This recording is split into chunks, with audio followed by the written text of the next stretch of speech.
तो आइए दोस्तों बुलाते हैं इंडियन डायरेक्ट सेलिंग के king, role model of direct selling, legend of safe shop, our universal brand ambassador leader Shri Madhav sir.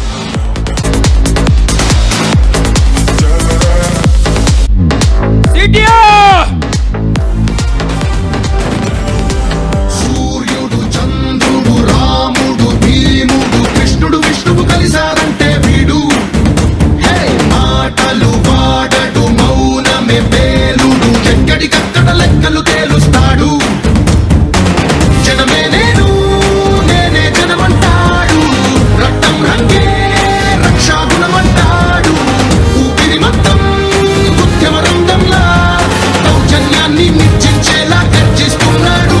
He's a legend, he's a legend, he's a legend, he's a legend, he's a legend, he's a legend, he's a legend, he's a legend.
आप सभी का प्यार और सम्मान अभिवादन करने के लिए थैंक यू वेरी मच।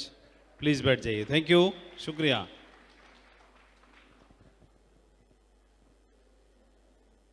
शुक्रिया। जितना प्यार आपने मुझे दिया, सम्मान में तालियां बजाई, अभिवादन किया आपने, मैं ऊपर वाले से प्रार्थना करता हूं, आप सभी के लिए दुआ करता हूं कि जितना सम्मान आपने मुझे दिया उससे हजारों गुना ज़्यादा सम्मान का हकदार ऊपर वाला आपको बनाए। आपके लिए भी तालियां बजें। और जो भी आप जीवन में हासिल करना चाहते हैं, जिसकी वजह से आपको खुशियां मिलें, मैं उसके लिए आप सभी के लिए प्रार्थना करता हूं। और बहुत अच्छा लगा आप सभी के बीच में आकर के। मैं इससे पहले भी इस हॉल में कल भी था, 3-4 दिन में लगातार आया हूं, और लेकिन आज मुझे कुछ विशेष महसूस हो रहा है।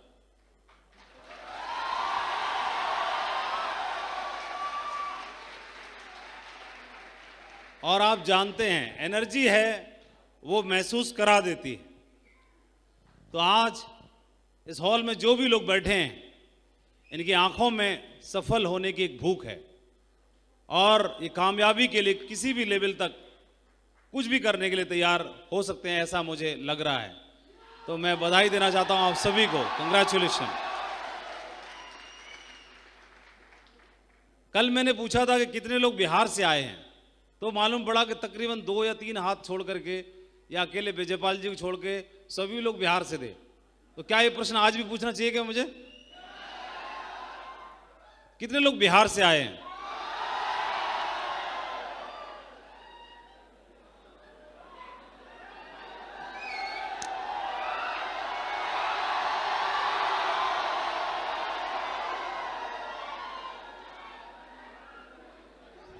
%, 99% तक हैं। बिहार के अलावा कुछ ही हमारे साथी हैं। और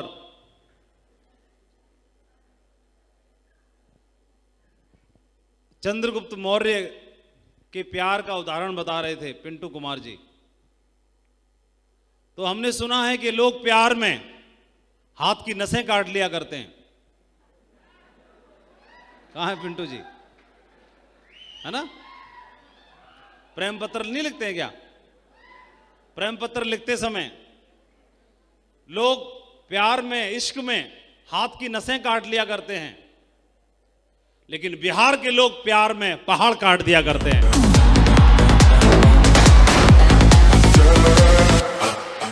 तो आज मैं ऐसे लोगों से बात कर रहा हूं जो पहाड़ काटने की ताकत रखते हैं। और आज अगर बात करते हैं पूरी दुनिया में बिहार की जो छवि थी, लोग बोलते थे कि बिहार से तो मजदूरी करने के लिए लोग दुनिया में जाते हैं, दिल्ली जाते हैं, गुजरात जाते हैं, महाराष्ट्र जाते हैं, रोजी रोटी कमाने के लिए, मजदूरी करने के लिए दुबई जाते हैं या कहीं और जाते हैं। लेकिन इस बात को बिहार ने प्रूव कर दिया। बिहार देश की जड़ों में तो है ही, लेकिन आज पूरी दुनिया में नाम रोशन करने में बिहार का सबसे बड़ा योगदान भी है, भारत देश का। आज बात करेंगे राजनीति की। सबसे पहले तो राजनीति में सबसे बड़ा योगदान देने वाले राज्य का नाम बिहार है। अगर बात करेंगे देश में प्रशासनिक अधिकारी देने की, जब भी बात आती है, IAS IPS देने की जब भी बात आती है, तो सबसे टॉप पर बिहार है। आज देश का नाम बाहर रोशन करने वालों में भी टॉप पे जिस राज्य का नाम है वो नाम बिहार है। और फिर जो राज्य हर मामले में आगे रह सकता है, तो सेफ शॉप में पीछे कैसे रह सकता है। और आपको जान के खुशी होगी कि सबसे ज्यादा किसी राज्य से डायमंड निकले हैं अब तक सबसे कम समय के अंदर, तो उस राज्य का नाम भी बिहार हो चुका है अभी।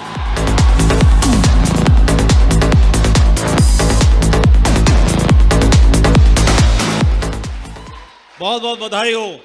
ऐसे दमदार, जिद्दी, कर्मठ लोगों से आज मुझे रूबरू होने का मौका मिला, इसे मैं अपना सौभाग्य ही बोलूंगा। और जो भी हमारे साथी बिहार के नहीं हैं, तो उनका संग देने के लिए मैं खड़ा हुआ हूं, चिंता करने की जरूरत नहीं है। किसी को भी अकेला मानने की आवश्यकता नहीं है। हेलो, इस टीम के मुखिया, जिस जहाज में आप सवार हैं उस जहाज के कप्तान, इस टीम के मुखिया, गुरु द्रोणाचार्य का रोल निभाने वाले एक दमदार लीडर, रॉयल ड्रीमर्स टीम की आन बान शान, और एक ऐसे मजबूत पिलर जिन्होंने सेफ शॉप का नाम और सर हमेशा फक्र से ऊंचा किया है, जिनका जब भी मैं नाम लेता हूं तो मेरा सीना गर्व से चौड़ा हो जाता है। एक बहुत ही दमदार लीडर, बहुत ही भरोसेमंद लीडर, बहुत ही विश्वास पात्र लीडर, एक लॉयल लीडर, और हमेशा हमेशा के लिए जिन्होंने हमेशा हमारा राइट हैंड बन के दिखाया, एक proud leader, legend of the industry mister Satyendra Prasad ji. इसलिए जोरदार तालियां होनी चाहिए।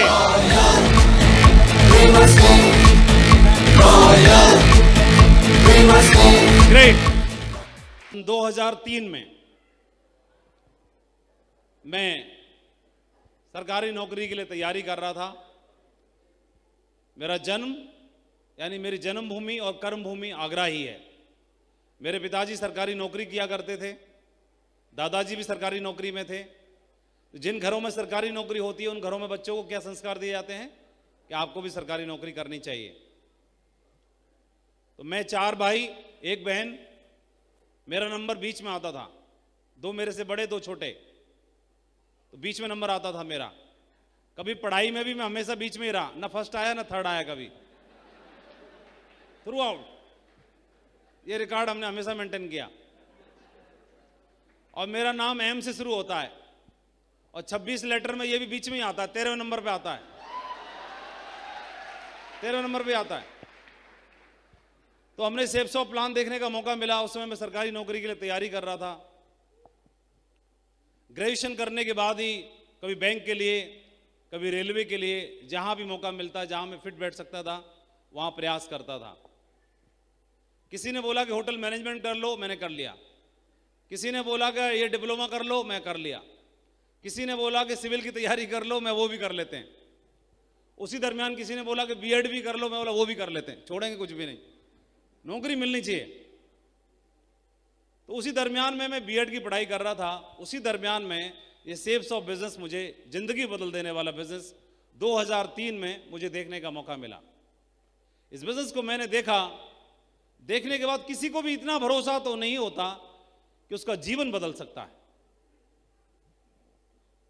किसी को कंपनी पे भरोसा नहीं होता तो किसी को खुद पे भरोसा नहीं होता, और मुझे खुद पे भरोसा नहीं था कि मैं इतना बड़ा काम कहां खड़ा कर सकता हूं। लेकिन जाने में कुछ भी नहीं है, करने में कुछ भी, जाने के लायक कुछ भी नहीं है। इस बिजनेस को मैंने कर लिया, और करते वक्त मेरी जो सोच थी वो सोच सिर्फ इतनी रहती है, जब मैं सरकारी नौकरी में गया, बीएड करने के बाद मैं बेसिक एजुकेशन में टीचर हो गया, तो मेरी पहली सैलरी लगभग 8,000 रुपए के आसपास थी। तो 8,000 की जो सैलरी थी, तो मैंने सोचा कि इतनी ही सैलरी अगर शेप्स ऑफ से भी मैं कमा लूंगा, उतना ही पैसा, तो मेरा जीवन बदला सा हो सकता है।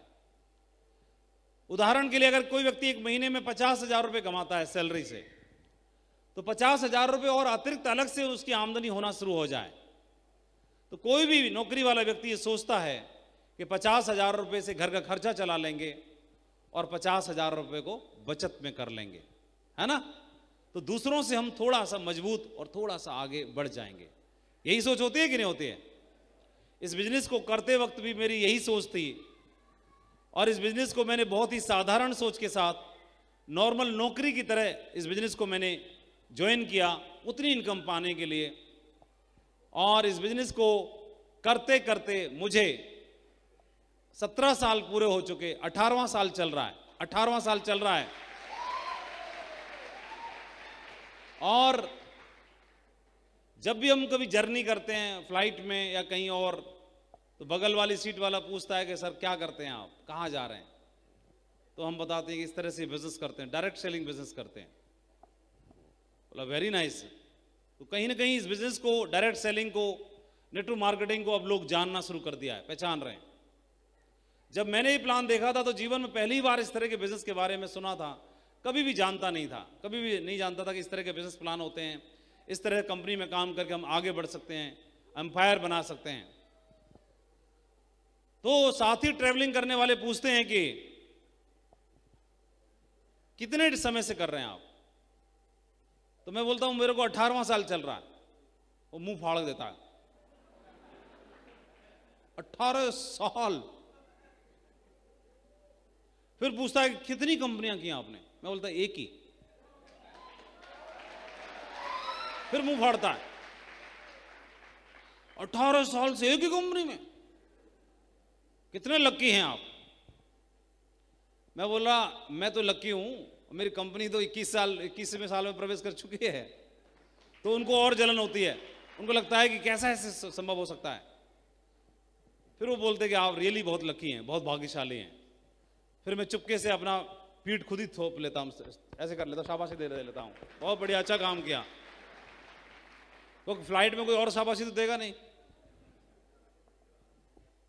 इस बिजनेस को ज्वाइन कर लिया, बहुत अच्छा किया। लेकिन आज पिंटू कुमार जी का जीवन बदलते हुए आज आपने देखा, बहुत सारे लोगों ने मुट्ठी बांधी होगी, कसम खाई होंगी आज कि हम भी करके दिखाएंगे। कितने लोगों ने? हाँ, ऐसे ही मुट्ठी बांधते हैं। ऐसे ही मैंने भी मुट्ठी बांधी थी। लेकिन असल में होता क्या है, फिर मुट्ठी बांधने के बाद सारे लोग डायमंड नहीं बनते। ऐसा मेरे से क्वेश्चन पूछा कि सर सारे लोग डायमंड क्यों नहीं बनते इस बिजनेस में? और यही क्वेश्चन का जवाब पाने के लिए मैं अपनी अपलाइन के पास गया कि सर मैं बिजनेस कर रहा हूं, मेरे साथ भी लोग ज्वाइन नहीं करते, मुझे भी मना करते हैं। और जब बिजनेस इतना अच्छा है, इतना शानदार है, इतना दमदार है, तो सारे लोग डायमंड क्यों नहीं बनते? मैंने अपनी अपलाइन से पूछा। तो मेरे सीनियर ने मुझे क्या जवाब दिया, कितने लोग जानना चाहते हैं? तो मेरे अपलाइन ने मुझे जवाब दिया कि माधव जी, ये ठीक इस तरह से होता है कि उदाहरण के लिए मान लीजिए मेरे हाथ में ये बांसुरी है, फ्लूट, जानते हो? फ्लूट जानते हैं, बांसुरी? हाँ।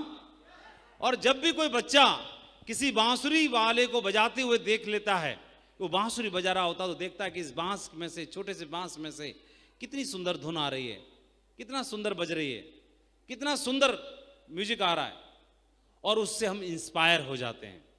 उससे क्या हो जाते हैं? इंस्पायर हो जाते हैं। और उस बांसुरी की धुन को सुन करके बच्चा जिद करता है, मम्मी मुझे तो ये चाहिए ही चाहिए। क्या? बांसुरी चाहिए ही चाहिए। उससे इंस्पायर होकर के बांसुरी ले ली। तो सिर्फ बांसुरी तो ले लेते हैं, लेकिन हमने देखा था कि जो बांसुरी को बजा रहा था उसने इसको बजाना सीख रखा था पहले से, और जैसे हम उसको लाते हैं और ऐसे फूंक मारते हैं तो ना तो उसमें धुन निकलती है ना कुछ और निकलता है। फिर हम अपने आप को देखते हैं कि बांसुरी नकली तो नहीं है, कहीं बजा बजा के चेक करता है ये नकली तो नहीं है। और बांसुरी में से 3-4 बार बच्चा फूंक मारता है, धुन निकलती नहीं है, और उठा के पलंग के नीचे इधर उधर कहीं घुसा कर रख देता है, फेंक देता है। ऐसा होता है कि नहीं होता है? यही ज्यादातर लोगों के साथ होता है। बांसुरी तो ले ली ये देख करके कि धुन बहुत अच्छी निकल रही है। आज मंच पर पिंटू ने बजाई बांसुरी 1 घंटे तक, और इनकी धुन को देख करके आज मुट्ठी बांध ली पूरे हॉल ने, यस मैं भी करूंगा, मैं भी बजाऊंगा। लेकिन बजाने से पहले इस बांसुरी में कोई कमी है क्या? मैं जानना चाहता हूं आपसे, बांसुरी में कोई कमी है? कमी कहां पर थी? कोई बताना चाहेगा? कोई भी बांसुरी हो, हर बांसुरी से धुन निकलती है, लेकिन उससे पहले उसको बजाना सीखना पड़ता है।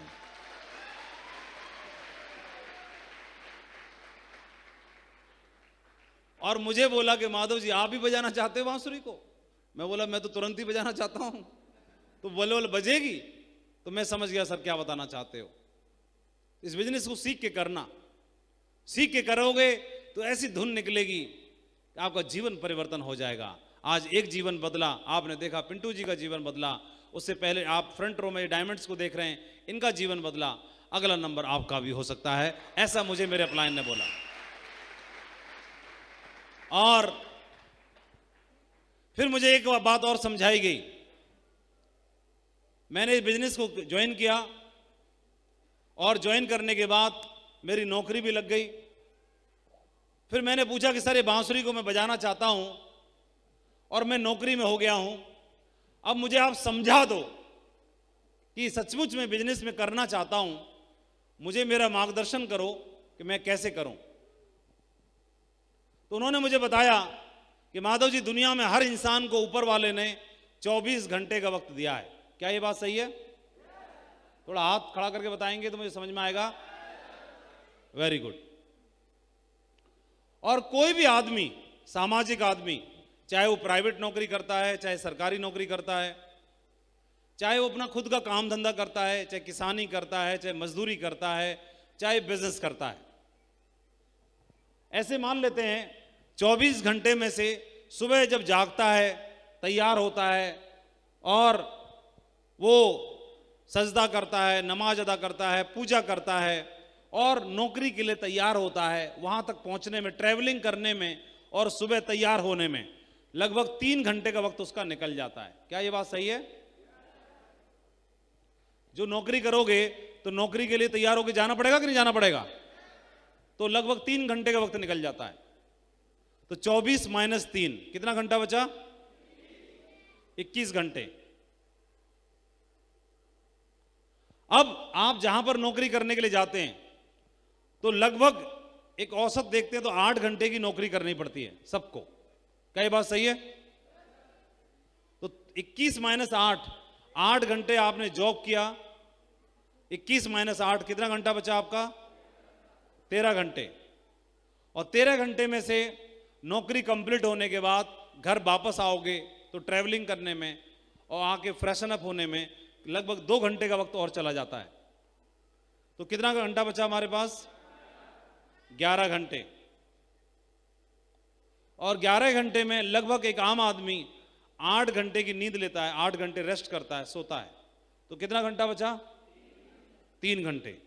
क्या इतनी बात समझ में आ रही है सबको? 3 घंटे। ये बात मुझे मेरे अपलाइन समझा रहे हैं। मैं उनसे पूछ रहा हूं कि बांसुरी में बजाना चाहता हूं, मैं अपना जीवन बदलना चाहता हूं, मुझे समझाइए आप। तो कैसे कैसे करूं? तो मुझे समझा रहे हैं, और उन्हीं की बात मैं आपको बता रहा हूं। 3 घंटे का समय उन्होंने निकाल के मुझे दिया।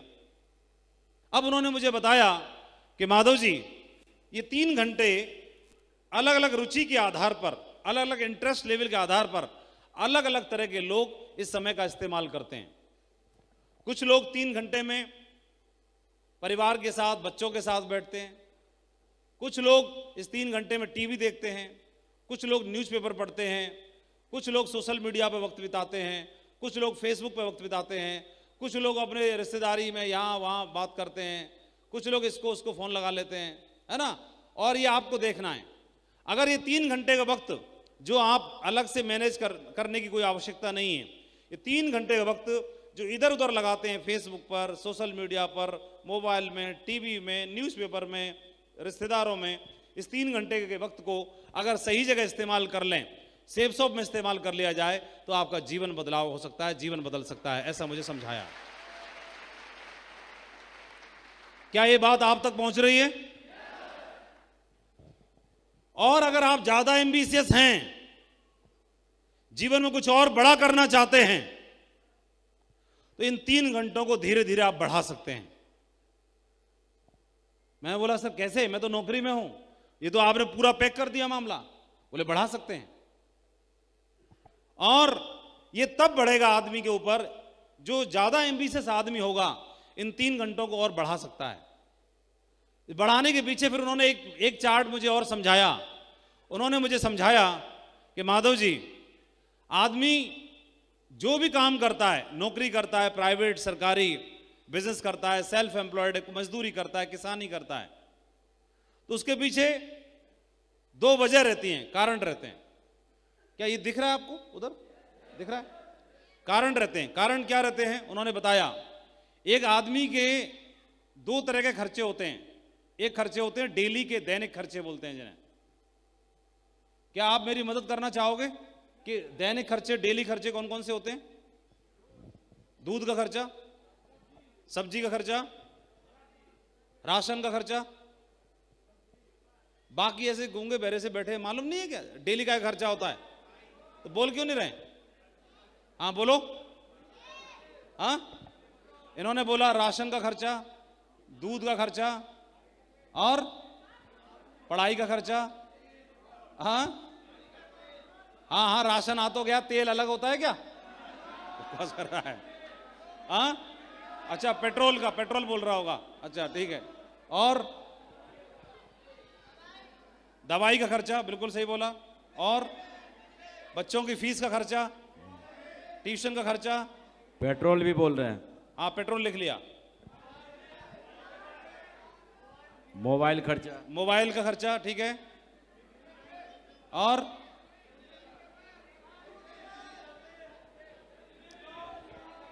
अरे खड़ा होके बताओ ना।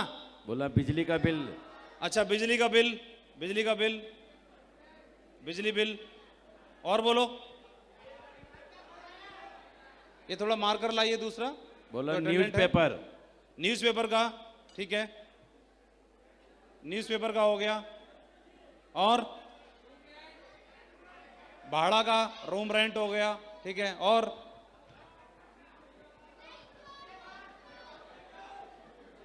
हाँ, और क्या? लगभग सब जान रहे हैं। ये डेली के खर्चे हमारे रहते हैं। हेलो, हाँ बोलो। खड़े तो हो गए, आवाज में दम लाओ टाइगर। कौन सा खर्चा बोल रहा है?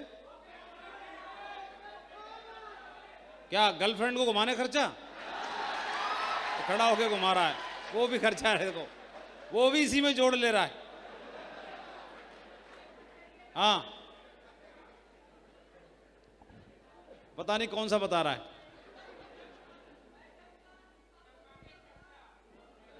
ये बात इसकी तरफ कैमरा घुमा के बोलो और रिकॉर्डिंग इसकी बीवी के पास भिजवाओ। ये बोल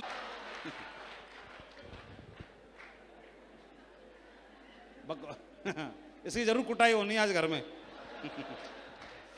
चलो बहुत बढ़िया। ये दैनिक खर्चे रहते हैं। और एक आदमी जीवन भर, नौकरी करने वाला आदमी जीवन भर पैसा कमाता है और सारा खर्चा, सारी सैलरी इन्हीं में घुस जाती है। ऐसा होता है कि नहीं होता है? इस बात से कितने लोग एग्री करते हैं, सहमत हैं? Very good. फिर एक समझदार आदमी क्या करता है, वो सोचता है कि थोड़ा थोड़ा बचत करते हैं भाई। घर में बिटिया का जन्म हो गया, घर में बिटिया आ गई, तो थोड़ा थोड़ा बचत करते हैं।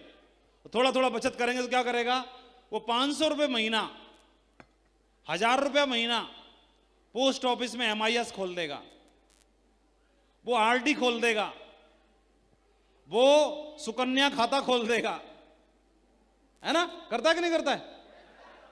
और खुश होता है कि मैं बचत कर रहा हूं, बचत कर रहा हूं। अगर 1000 रुपये महीना बचत करी तो एक साल में कितना पैसा बचा लिया? 10 साल में कितना बचा लिया? और 40 साल नौकरी की तो कितना पैसा बचा लिया? 4,80,000 रुपये। 1,20,000 रुपये 10 साल में, तो 4,80,000 रुपये 40 साल में। और 40 साल में पैसा 2 गुना या 3 गुना भी हो गया, तो 40 साल बाद उस पैसे का मूल्य कितना बचेगा? अगर आपने पैसा 4,80,000 रुपये जमा किया, बचत किया, पहले तो क्या होता है, पैसा बच ही नहीं पाता है। 3 तरह के खर्चे होते हैं आदमी के। पहला खर्चा होता है दैनिक खर्चे, डेली के खर्चे। एक दूसरा खर्चा कौन सा होता है, जो आप बचत करते हो पैसे को, सडनली कोई एक आपके परिवार में आकस्मिक खर्चे आ जाते हैं जिनके लिए कोई भी प्लानिंग नहीं करते हम।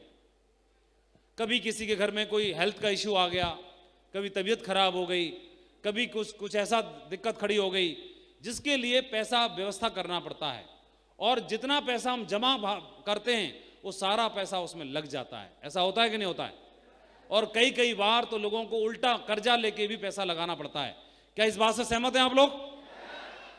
तो ये दूसरे खर्चे कौन से हो गए? आकस्मिक खर्चे। आकस्मिक खर्चे, तो एक पहला खर्चा था हमारे दैनिक खर्चे, और दूसरे कौन से हो गए? आकस्मिक खर्चे, दूसरे नंबर के। और तीसरे नंबर का खर्चा और होता है, और तीसरे नंबर का खर्चा होता है भविष्य के खर्चे। कौन से? भविष्य के, फ्यूचर एक्सपेंसेस होते हैं, भविष्य के खर्चे। तो भविष्य के खर्चे कौन से होते हैं? हाँ, शादी ब्याह करना है। किसका?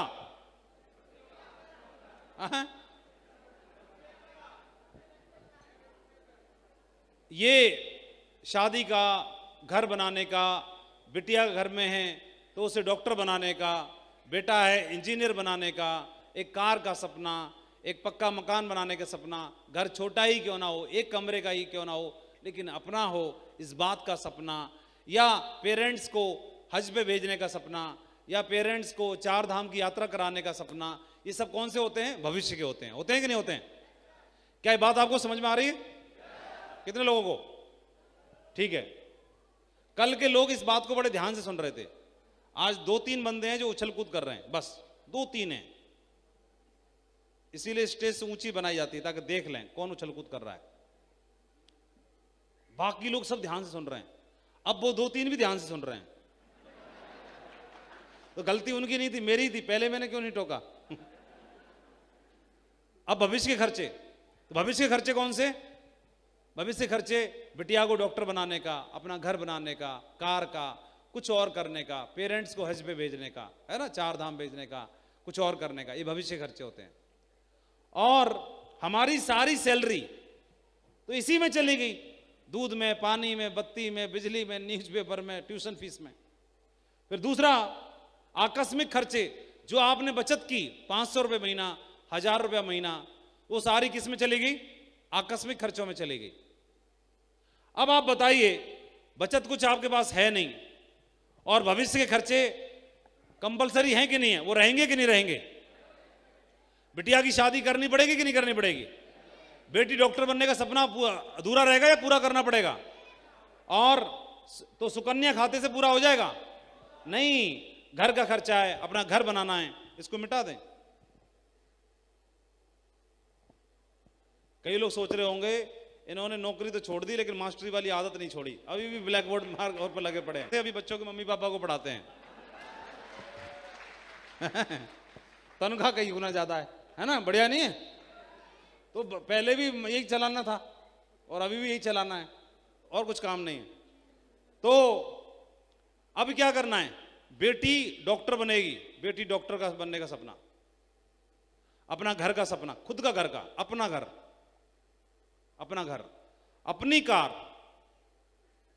अपनी कार का सपना, पेरेंट्स को, माता पिता को भेजना हज पर, कहां पर, हज पर या तीर्थ यात्रा पर, बात तो एक ही है ना। और बेटा नौकरी नहीं लगी, या बेटे को इंजीनियर बनाना या कुछ और करना, और अपने लिए भी कुछ ना कुछ सपना हो सकता है कि अपनी वाइफ को ये तोहफा देने का, 9 लाख का हार देने का, कुछ और करने का। हालांकि सेक्रीफाइस कर लेता, कोई भी माँ ये नहीं कहती कि वो ऑप्शन उसके पास 9 लाख का हार लेने का हो या अपनी बेटी का भविष्य संवारने का हो, तो बेटी के भविष्य के लिए बोलेगी, अपने लिए कभी जीवन में 9 लाख का हार नहीं लेगी।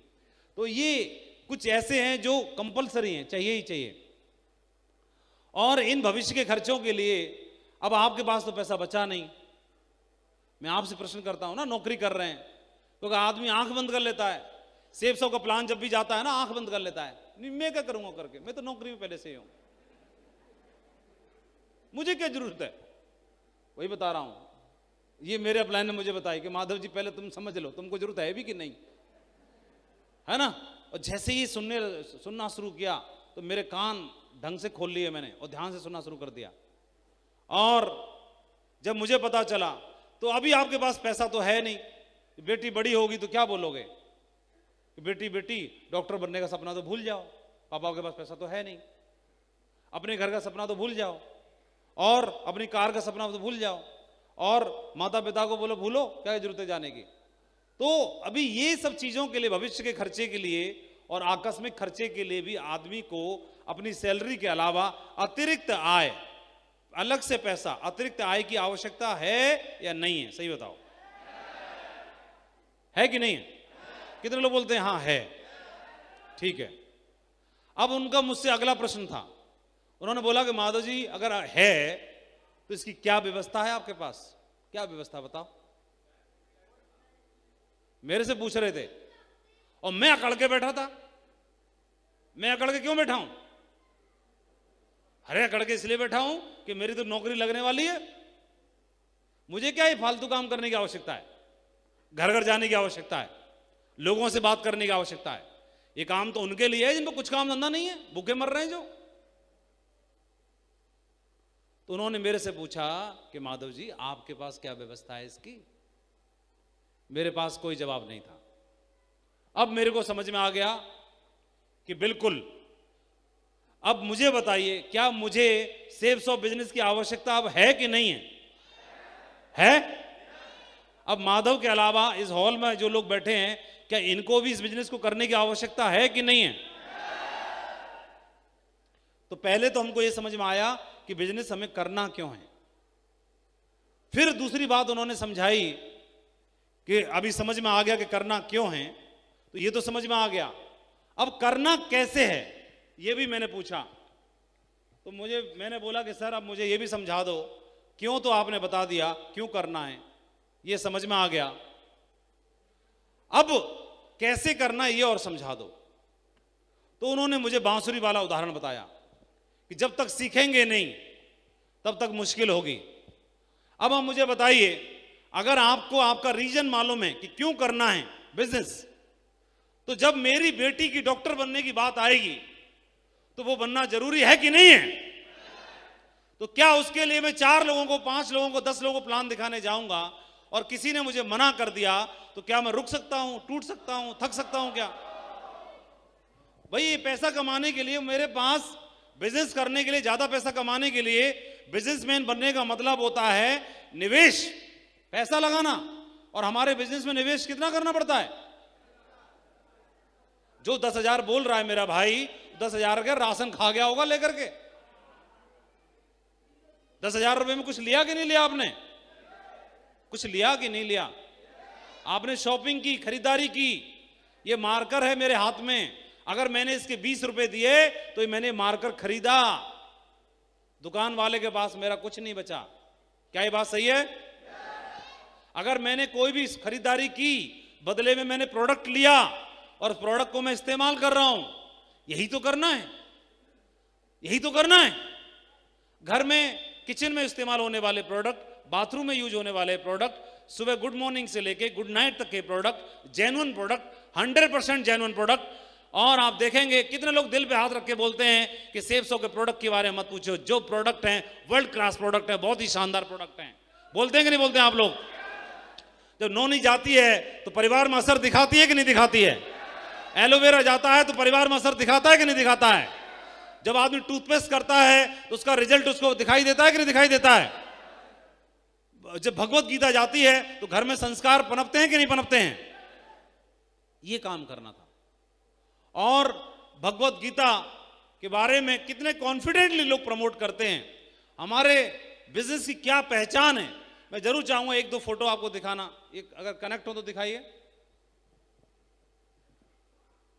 वहीं पर भगवत गीता विराजती है तो वहीं पर कुरान, पवित्र होली कुरान भी विराजती है।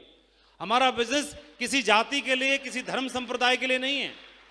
हमारा बिजनेस हर उस वर्ग के लोगों के लिए है जो जीवन में तरक्की करना चाहते हैं, जीवन में आगे बढ़ना चाहते हैं, जीवन में और कुछ अपने बच्चों के सपने पूरे करना चाहते हैं। जो लॉन्च हुआ उसको घर घर जाके हम प्रमोट करेंगे। नेक्स्ट वीडियो दिखाइए जरा। इसे पूछा कि आप कैसे प्रमोशन कर लेते हो, तो मैं बोला मैं हिंदू भाइयों के बीच में जाती हूं और बोलती हूं कि मैं तो कि हमारे कुरान में जो लिखा हुआ उसका भी अर्थ यही है और भगवत गीता में लिखा हुआ उसका भी अर्थ यही है, तो इसके बारे में हम प्रमोशन करते हैं। तो वो बोलते हैं कि ये मुस्लिम धर्म से होकर ये भगवत गीता को प्रमोशन कर रही हैं और हम ले भी नहीं सकते। तुरंत जाके हमारे साइन अप तुरंत होना शुरू हो जाते हैं और धड़ल्ले से हमको सेल मिलना शुरू हो जाती है। तो ये सबसे पहले हमें देखने की आवश्यकता है कि आप अपने बिजनेस को लेके, अपने प्रोडक्ट को लेके कितने कंफर्म श्योर हैं, आपको खुद को विश्वास है कि नहीं है, और वहीं से बिजनेस होने वाला है। बिजनेस बहुत ही पवित्र है, यहाँ से आपके परिवार को वो ऊंचाइयाँ मिल सकती हैं जहाँ से जिसके बारे में हम सोच भी नहीं पाते। आज पिंटू कुमार ने धंधा करना शुरू किया, बिजनेस करना शुरू किया, सिर्फ अकेले नौकरी कर रहे थे तो अकेले 8 घंटे 10 घंटे 12 घंटे नौकरी करते, सैलरी आती तो बच्चे पिंटू के पढ़ते, अच्छा खाना खाते तो पिंटू के बच्चे अच्छा खाना खाते, अगर चपातियों पर देसी घी लगता तो सिर्फ पिंटू के परिवार में, पिंटू के घर में ही अच्छे कपड़ों की शॉपिंग होती, अच्छा घर, अच्छा पर्दा, अच्छा फर्नीचर, अच्छा ये अच्छा वो, सब कुछ पिंटू के घर में ही हो सकता था। लेकिन नौकरी से इतना बड़ा मौका नहीं था कि आप दूसरों के जीवन में भी कुछ कंट्रीब्यूशन दे सकें। लेकिन एक बिजनेस एक ऐसा बिजनेस है जहां पर आप अपना जीवन बदलने के लिए आते हैं, लेकिन आपके साथ साथ दूसरों की जिंदगियां भी बदलना शुरू हो जाती हैं। और ये मौका मुझे मिला, मुझे एकदम से समझ में आ गया और मैंने इस बिजनेस को करना शुरू कर दिया। मेरा खुद का सपना धीरे धीरे बड़ी मुश्किल से बना कि मैं डायमंड बन पाऊंगा कि नहीं बन पाऊंगा, तो डायमंड बनने का सपना भी पूरा हुआ और भी ढेर सारे जो परिवार हमारे साथ में थे उनका भी डायमंड बनने का सपना पूरा हुआ। मोर देन 300 से ज़्यादा डायमंड तैयार हो चुके हैं टीम में, जिनके घर में खुशहाली है, तरक्की है और ज़बरदस्त तरीके से वो लोग आगे बढ़ रहे हैं, सपना पूरा होता चला जा रहा है। और मुझे मालूम है कि हॉल में बैठा हुआ हर एक शख्स जिनको आज आपने देखा, इन्होंने भी कभी न कभी किसी न किसी हॉल में पीछे बैठ करके एक मुट्ठी बांधी होगी और आज हॉल में बैठे हुए हर शख्स ने भी एक मुट्ठी बांधी है पिंटू जी की डायमंडशिप को देख करके। तो 2 से 3 साल के अंदर मुझे भरोसा है इसी मंच पर आपकी भी डायमंडशिप की ताजपोशी जरूर हो रही होगी। वादा करते हैं आप लोग? मैं आह्वान करता हूं आज इस मंच से आप सभी का कि एक दिन बाकी लोगों का आह्वान किया गया, उन्होंने वादा पूरा करके दिखाया, उनकी ताजपोशी हो गई। 2021 के बाद 2022 में, 2023 में और ज्यादा से ज्यादा 2024 में बैठे हुए हर शख्स की डायमंडशिप की ताजपोशी हो सकती है अगर खड़े होकर तैयारी से साथ करते हैं, वादा करते हैं, कमिटमेंट करते हैं। तो ये मंच, ये लीडर्स आपके साथ में हैं। तैयार हैं आप लोग? बहुत लकी हैं आप लोग कि आपके साथ में रवि रंजन जैसे, विपिन कुमार जी जैसे, अजीत झा जैसे दमदार लीडर और इंडिया की सबसे दमदार जोड़ी अजय पंडित जी, राकेश प्रसाद जी और हमारा टाइगर मुरारी, क्या हाँ मुरारी नाम सीख गया मैं, और नया टाइगर पिंटू कुमार जी और इन सब के कप्तान सत्येंद्र प्रसाद जी आपके साथ मौजूद हैं। वर्ल्ड की सबसे जबरदस्त लीडरशिप आपके साथ में है। मैं आपको ढेर सारी शुभकामनाएं देना चाहता हूं और आप सभी का इस मंच पर स्वागत करना चाहता हूं कि द डे विल कम कि आपके लिए भी डायमंड की बेल्ट तैयार होगी और आपके घर में भी ताजपोशी होगी, आपके घर में भी खुशहाली होगी।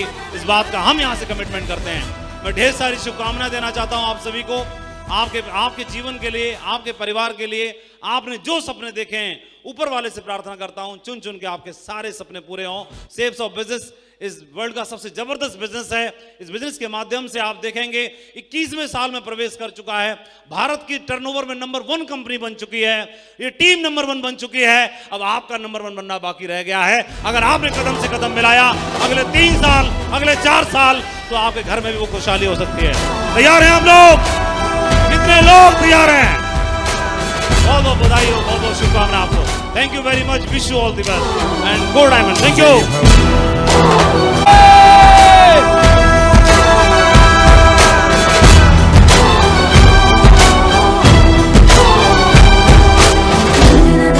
सन 2003 में मैं सरकारी नौकरी के लिए तैयारी कर रहा था। मेरा जन्म यानी मेरी जन्मभूमि और कर्मभूमि आगरा ही है। मेरे पिताजी सरकारी नौकरी किया करते थे, दादाजी भी सरकारी नौकरी में थे। जिन घरों में सरकारी नौकरी होती है उन घरों में बच्चों को क्या संस्कार दिए जाते हैं कि आपको भी सरकारी नौकरी करनी चाहिए।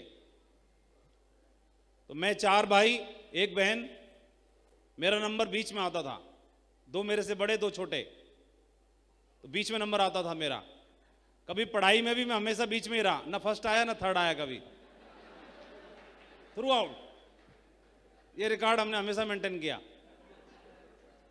और मेरा नाम एम से शुरू होता है और 26 लेटर में ये भी बीच में ही आता है, 13वें नंबर पे आता है, 13वें नंबर पे आता है। तो हमने सेप्स ऑफ प्लान देखने का मौका मिला। उस समय मैं सरकारी नौकरी के लिए तैयारी कर रहा था।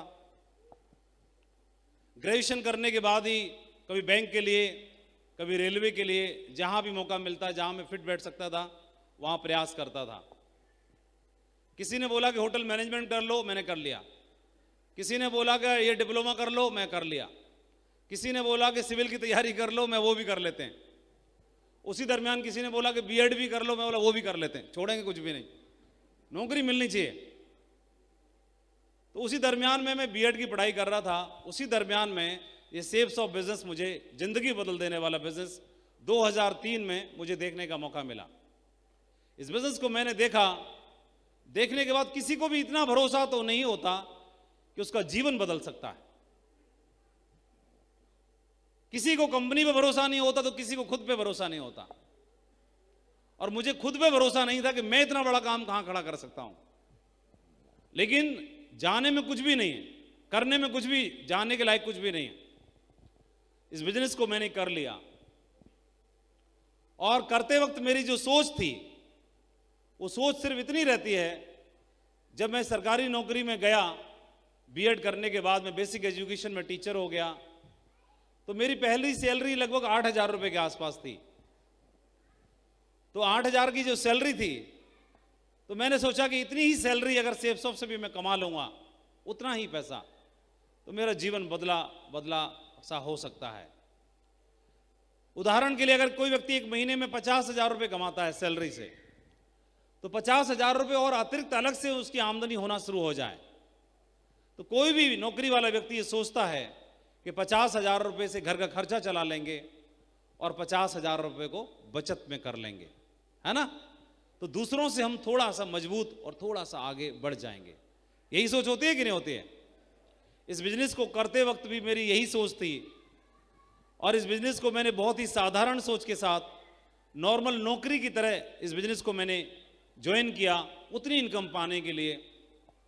और इस बिजनेस को करते करते मुझे 17 साल पूरे हो चुके, 18वां साल चल रहा है, 18वां साल चल रहा है। और जब भी हम कभी जर्नी करते हैं फ्लाइट में या कहीं और, तो बगल वाली सीट वाला पूछता है कि सर क्या करते हैं आप, कहाँ जा रहे हैं? तो हम बताते हैं कि इस तरह से बिजनेस करते हैं, डायरेक्ट सेलिंग बिजनेस करते हैं। बोला वेरी नाइस। तो कहीं ना कहीं इस बिजनेस को, डायरेक्ट सेलिंग को, नेटवर्क मार्केटिंग को अब लोग जानना शुरू कर दिया है, पहचान रहे हैं। जब मैंने ये प्लान देखा था तो जीवन में पहली बार इस तरह के बिजनेस के बारे में सुना था, कभी भी जानता नहीं था, कभी भी नहीं जानता था कि इस तरह के बिजनेस प्लान होते हैं, इस तरह कंपनी में काम करके हम आगे बढ़ सकते हैं, एम्पायर बना सकते हैं। तो साथी ट्रैवलिंग करने वाले पूछते हैं कि कितने समय से कर रहे हैं आप? तो मैं बोलता हूं मेरे को 18वां साल चल रहा है। वो मुंह फाड़ देता है, 18 साल। फिर पूछता है कि कितनी कंपनियां की आपने? मैं बोलता एक ही। फिर मुंह फाड़ता है, 18 साल से एक ही कंपनी में, कितने लक्की हैं आप? मैं बोला मैं तो लक्की हूं, मेरी कंपनी तो 21वें साल में प्रवेश कर चुकी है। तो उनको और जलन होती है, उनको लगता है कि कैसा ऐसे संभव हो सकता है। फिर वो बोलते कि आप रियली बहुत लकी हैं, बहुत भाग्यशाली हैं। फिर मैं चुपके से अपना पीठ खुद ही थोप लेता हूं, ऐसे कर लेता हूं, शाबाशी दे लेता हूं, बहुत बढ़िया, अच्छा काम किया। क्योंकि फ्लाइट में कोई और शाबाशी तो देगा नहीं। इस बिजनेस को ज्वाइन कर लिया, बहुत अच्छा किया। लेकिन आज पिंटू कुमार जी का जीवन बदलते हुए आज आपने देखा, बहुत सारे लोगों ने मुट्ठी बांधी होगी, कसम खाई होंगी आज कि हम भी करके दिखाएंगे। कितने लोगों ने?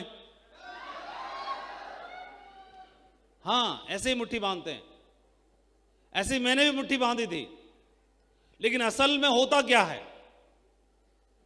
फिर मुट्ठी बांधने के बाद सारे लोग डायमंड नहीं बनते।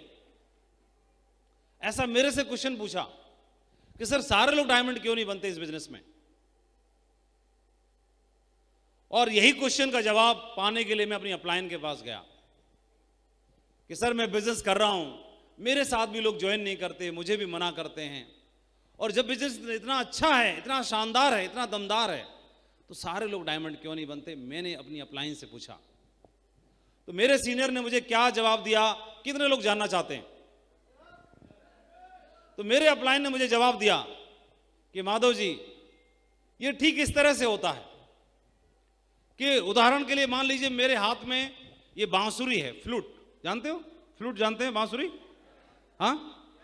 और जब भी कोई बच्चा किसी बांसुरी वाले को बजाते हुए देख लेता है, वो बांसुरी बजा रहा होता तो देखता है कि इस बांस में से, छोटे से बांस में से कितनी सुंदर धुन आ रही है, कितना सुंदर बज रही है, कितना सुंदर म्यूजिक आ रहा है। और उससे हम इंस्पायर हो जाते हैं। उससे क्या हो जाते हैं? इंस्पायर हो जाते हैं। और उस बांसुरी की धुन को सुन करके बच्चा जिद करता है, मम्मी मुझे तो ये चाहिए ही चाहिए। क्या? बांसुरी चाहिए ही चाहिए। उससे इंस्पायर होकर के बांसुरी ले ली। तो सिर्फ बांसुरी तो ले लेते हैं, लेकिन हमने देखा था कि जो बांसुरी को बजा रहा था उसने इसको बजाना सीख रखा था पहले से।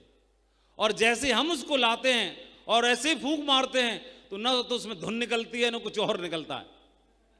फिर हम अपने आप को देखते हैं कि बांसुरी नकली तो नहीं है, कहीं बजा बजा के चेक करता है, ये नकली तो नहीं है। और बांसुरी में से 3-4 बार बच्चा फूंक मारता है, धुन निकलती नहीं है, और उठा के पलंग के नीचे इधर उधर कहीं घुसा कर रख देता है, फेंक देता है। ऐसा होता है कि नहीं होता है? यही ज्यादातर लोगों के साथ होता है। बांसुरी तो ले ली, ये देख करके कि धुन बहुत अच्छी निकल रही है।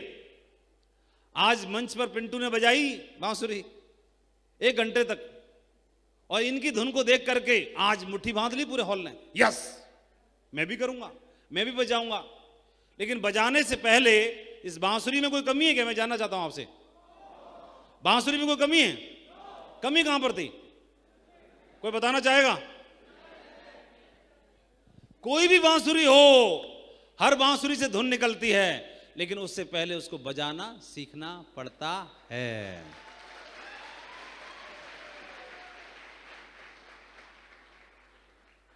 और मुझे बोला कि माधव जी आप भी बजाना चाहते हो बांसुरी को? मैं बोला मैं तो तुरंत ही बजाना चाहता हूं। तो बोले बजेगी? तो मैं समझ गया सर क्या बताना चाहते हो। इस बिजनेस को सीख के करना, सीख के करोगे तो ऐसी धुन निकलेगी कि आपका जीवन परिवर्तन हो जाएगा। आज एक जीवन बदला, आपने देखा पिंटू जी का जीवन बदला, उससे पहले आप फ्रंट रो में डायमंड्स को देख रहे हैं, इनका जीवन बदला। अगला नंबर आपका भी हो सकता है, ऐसा मुझे मेरे अपलाइन ने बोला। और फिर मुझे एक बात और समझाई गई। मैंने इस बिजनेस को ज्वाइन किया और ज्वाइन करने के बाद मेरी नौकरी भी लग गई। फिर मैंने पूछा कि सर ये बांसुरी को मैं बजाना चाहता हूं और मैं नौकरी में हो गया हूं, अब मुझे आप समझा दो कि सचमुच में बिजनेस में करना चाहता हूं, मुझे मेरा मार्गदर्शन करो कि मैं कैसे करूं। तो उन्होंने मुझे बताया कि माधव जी, दुनिया में हर इंसान को ऊपर वाले ने 24 घंटे का वक्त दिया है। क्या ये बात सही है? थोड़ा हाथ खड़ा करके बताएंगे तो मुझे समझ में आएगा। Very good. और कोई भी आदमी, सामाजिक आदमी, चाहे वो प्राइवेट नौकरी करता है, चाहे सरकारी नौकरी करता है, चाहे वो अपना खुद का काम धंधा करता है, चाहे किसानी करता है, चाहे मजदूरी करता है, चाहे बिजनेस करता है, ऐसे मान लेते हैं 24 घंटे में से सुबह जब जागता है, तैयार होता है और वो सजदा करता है, नमाज अदा करता है, पूजा करता है और नौकरी के लिए तैयार होता है, वहां तक पहुंचने में, ट्रैवलिंग करने में और सुबह तैयार होने में लगभग 3 घंटे का वक्त उसका निकल जाता है। क्या ये बात सही है? जो नौकरी करोगे तो नौकरी के लिए तैयार होकर जाना पड़ेगा कि नहीं जाना पड़ेगा? तो लगभग 3 घंटे का वक्त निकल जाता है। तो 24 माइनस 3 कितना घंटा बचा? 21 घंटे। अब आप जहां पर नौकरी करने के लिए जाते हैं तो लगभग एक औसत देखते हैं तो 8 घंटे की नौकरी करनी पड़ती है सबको। क्या ये बात सही है? तो 21 माइनस 8 घंटे आपने जॉब किया। 21 माइनस 8 कितना घंटा बचा आपका? 13 घंटे। और 13 घंटे में से नौकरी कंप्लीट होने के बाद घर वापस आओगे तो ट्रैवलिंग करने में और आके फ्रेशन अप होने में लगभग 2 घंटे का वक्त और चला जाता है। तो कितना घंटा बचा हमारे पास? 11 घंटे। और 11 घंटे में लगभग एक आम आदमी 8 घंटे की नींद लेता है, 8 घंटे रेस्ट करता है, सोता है। तो कितना घंटा बचा? 3 घंटे। क्या इतनी बात समझ में आ रही है सबको? 3 घंटे। ये बात मुझे मेरे अपलाइन समझा रहे हैं। मैं उनसे पूछ रहा हूं कि बांसुरी में बजाना चाहता हूं, मैं अपना जीवन बदलना चाहता हूं, मुझे समझाइए आप। तो कैसे कैसे करूं? तो मुझे समझा रहे हैं और उन्हीं की बात मैं आपको बता रहा हूं। 3 घंटे का समय उन्होंने निकाल के मुझे दिया। अब उन्होंने मुझे बताया कि माधव जी, ये 3 घंटे अलग अलग रुचि के आधार पर, अलग अलग इंटरेस्ट लेवल के आधार पर अलग अलग तरह के लोग इस समय का इस्तेमाल करते हैं। कुछ लोग 3 घंटे में परिवार के साथ, बच्चों के साथ बैठते हैं। कुछ लोग इस 3 घंटे में टीवी देखते हैं। कुछ लोग न्यूज़पेपर पढ़ते हैं। कुछ लोग सोशल मीडिया पर वक्त बिताते हैं। कुछ लोग फेसबुक पर वक्त बिताते हैं। कुछ लोग अपने रिश्तेदारी में यहाँ वहाँ बात करते हैं। कुछ लोग इसको उसको फ़ोन लगा लेते हैं, है ना। और ये आपको देखना है, अगर ये 3 घंटे का वक्त जो आप अलग से मैनेज करने की कोई आवश्यकता नहीं है, ये 3 घंटे का वक्त जो इधर उधर लगाते हैं, फेसबुक पर, सोशल मीडिया पर, मोबाइल में, टीवी में, न्यूज़पेपर में, रिश्तेदारों में, इस 3 घंटे के वक्त को अगर सही जगह इस्तेमाल कर लें, सेफ शॉप में इस्तेमाल कर लिया जाए तो आपका जीवन बदलाव हो सकता है, जीवन बदल सकता है। ऐसा मुझे समझाया। क्या ये बात आप तक पहुंच रही है? और अगर आप ज्यादा एम्बिशियस हैं, जीवन में कुछ और बड़ा करना चाहते हैं, 2003 में मैं सरकारी नौकरी के लिए तैयारी कर रहा था। मेरा जन्म यानी मेरी जन्मभूमि और कर्मभूमि आगरा ही है। मेरे पिताजी सरकारी नौकरी किया करते थे, दादाजी भी सरकारी नौकरी में थे। जिन घरों में सरकारी नौकरी होती है उन घरों में बच्चों को क्या संस्कार दिए जाते हैं कि आपको भी सरकारी नौकरी करनी चाहिए। तो मैं 4 भाई, 1 बहन, मेरा नंबर बीच में आता था। 2 मेरे से बड़े, 2 छोटे, तो बीच में नंबर आता था मेरा। कभी पढ़ाई में भी मैं हमेशा बीच में ही रहा, ना फर्स्ट आया ना थर्ड आया कभी, थ्रू आउट। ये रिकॉर्ड हमने हमेशा मेंटेन किया। और मेरा नाम एम से शुरू होता है और 26 लेटर में ये भी बीच में ही आता है, 13वें नंबर पे आता है, 13वें नंबर पे आता है। तो हमने सेफ शॉप प्लान देखने का मौका मिला। उस समय मैं सरकारी नौकरी के लिए तैयारी कर रहा था। ग्रेजुएशन करने के बाद ही कभी बैंक के लिए, कभी रेलवे के लिए, जहां भी मौका मिलता, जहां मैं फिट बैठ सकता था वहां प्रयास करता था। किसी ने बोला कि होटल मैनेजमेंट कर लो, मैंने कर लिया। किसी ने बोला कि ये डिप्लोमा कर लो, मैं कर लिया। किसी ने बोला कि सिविल की तैयारी कर लो, मैं वो भी कर लेते हैं। उसी दरमियान किसी ने बोला कि बीएड भी कर लो, मैं बोला वो भी कर लेते हैं, छोड़ेंगे कुछ भी नहीं, नौकरी मिलनी चाहिए। तो उसी दरमियान में मैं बीएड की पढ़ाई कर रहा था। उसी दरमियान में ये सेप्स ऑफ बिजनेस, मुझे जिंदगी बदल देने वाला बिजनेस 2003 में मुझे देखने का मौका मिला। इस बिजनेस को मैंने देखा, देखने के बाद किसी को भी इतना भरोसा तो नहीं होता कि उसका जीवन बदल सकता है। किसी को कंपनी पे भरोसा नहीं होता तो किसी को खुद पे भरोसा नहीं होता, और मुझे खुद पे भरोसा नहीं था कि मैं इतना बड़ा काम कहां खड़ा कर सकता हूं। लेकिन जाने में कुछ भी नहीं है, करने में कुछ भी, जाने के लायक कुछ भी नहीं है। इस बिजनेस को मैंने कर लिया, और करते वक्त मेरी जो सोच थी वो सोच सिर्फ इतनी रहती है, जब मैं सरकारी नौकरी में गया बीएड करने के बाद, मैं बेसिक एजुकेशन में टीचर हो गया, तो मेरी पहली सैलरी लगभग 8,000 रुपए के आसपास थी। तो 8,000 की जो सैलरी थी, तो मैंने सोचा कि इतनी ही सैलरी अगर सेप्स ऑफ से भी मैं कमा लूंगा, उतना ही पैसा, तो मेरा जीवन बदला सा हो सकता है। उदाहरण के लिए, अगर कोई व्यक्ति एक महीने में 50,000 रुपए कमाता है सैलरी से, तो 50,000 रुपए और अतिरिक्त अलग से उसकी आमदनी होना शुरू हो जाए, तो कोई भी नौकरी वाला व्यक्ति ये सोचता है कि 50,000 रुपए से घर का खर्चा चला लेंगे और 50,000 रुपए को बचत में कर लेंगे, है ना। तो दूसरों से हम थोड़ा सा मजबूत और थोड़ा सा आगे बढ़ जाएंगे। यही सोच होती है कि नहीं होती है?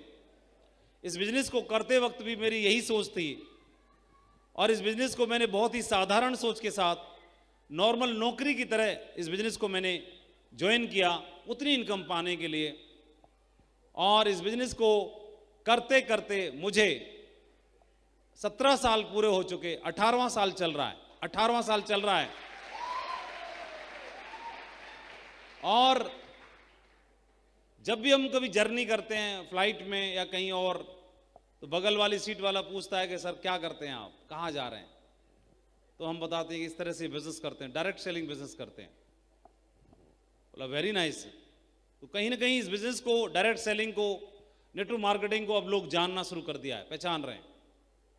जब मैंने ये प्लान देखा था, तो जीवन में पहली बार इस तरह के बिजनेस के बारे में सुना था, कभी भी जानता नहीं था, कभी भी नहीं जानता था कि इस तरह के बिजनेस प्लान होते हैं, इस तरह कंपनी में काम करके हम आगे बढ़ सकते हैं, एम्पायर बना सकते हैं। तो साथी ट्रैवलिंग करने वाले पूछते हैं कि कितने समय से कर रहे हैं आप? तो मैं बोलता हूं मेरे को 18वां साल चल रहा है। वो मुंह फाड़ देता है,